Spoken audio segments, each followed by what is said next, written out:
ചോറിന് എന്താ സ്പെഷ്യൽ എന്നിങ്ങനെ ആലോചിച്ചുകൊണ്ടിരിക്കുമ്പോൾ ഫ്രിഡ്ജിൽ 2 വഴുതനങ്ങ ഇരിക്കുന്നത് കണ്ടു. എന്നെ സഹായിക്കാൻ ഇന്ന് ഒരാൾ കൂടി ഉണ്ട് കേട്ടോ, മോനൂട്ടനാണ്. നന്നായിട്ട് കഴുകി വൃത്തിയാക്കിയ വഴുതനങ്ങ നീളത്തിൽ ഇതുപോലെ ഒന്ന് കട്ട് ചെയ്തെടുക്കാം. അതിനുശേഷം കുറച്ച് മഞ്ഞൾപ്പൊടിയും ഉപ്പ്, മുളക് പൊടിയും കോൺഫ്ലവറും ചേർത്ത് ഇതിനെ നന്നായിട്ടൊന്ന് മിക്സ് ആക്കി എടുക്കണം. ഡ്രൈ ആവുന്നുണ്ടെന്ന് തോന്നുന്നുണ്ടെങ്കിൽ കുറച്ച് വെള്ളം കൂടി ചേർത്ത് കൊടുക്കാം. അധികം ഒഴിക്കരുത്, ഒരു തുള്ളി മാത്രം ഒഴിച്ചാൽ മതി. ഇതെല്ലാം കൂട്ടിയിട്ട് നമുക്ക് നന്നായിട്ടൊന്ന് മിക്സ് ചെയ്തെടുക്കാം കേട്ടോ. കൈ കൊണ്ട് മിക്സ് ആക്കുന്നതായിരിക്കും കുറച്ചും കൂടി നല്ലത്. ഞാനിതാ ഇതുപോലെ നന്നായിട്ട് മിക്സ് ചെയ്ത് വെച്ചിട്ടുണ്ട്. ഇത് അപ്പാടെ എടുത്ത് വറക്കാൻ പാടില്ല, കുറച്ച് നേരം മാറ്റി വയ്ക്കുക, എന്നാൽ മാത്രമേ ഇതിലേക്ക് എല്ലാം പിടിക്കുള്ളൂ. അടുപ്പിൽ ഒരു പാന് ചൂടാക്കാൻ വേണ്ടി വെച്ചിട്ടുണ്ട്. ഇതിലേക്ക് കുറച്ച് ഓയിലും കൂടി ചേർത്ത് കൊടുക്കാം. നമ്മൾ നേരത്തെ മസാലയൊക്കെ ചേർത്ത് മാറ്റി വെച്ചിട്ടുണ്ടായിരുന്നില്ലേ വഴുതനങ്ങ, അത് ഈ ചൂടായതിന് ശേഷം ഓയിലിലേക്ക് മെല്ലെ മെല്ലെ ഇട്ട് കൊടുക്കാം കേട്ടോ.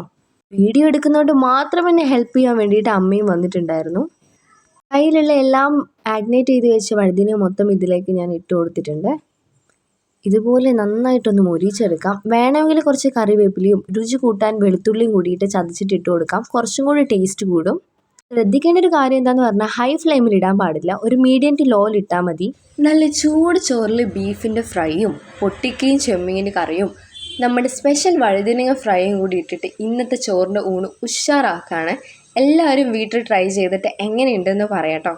ചാനൽ സബ്സ്ക്രൈബ് ചെയ്തില്ലെങ്കിൽ ഇപ്പോൾ തന്നെ ഒന്ന് സബ്സ്ക്രൈബ് ചെയ്ത് സപ്പോർട്ട് ചെയ്യാനും മറക്കണ്ട.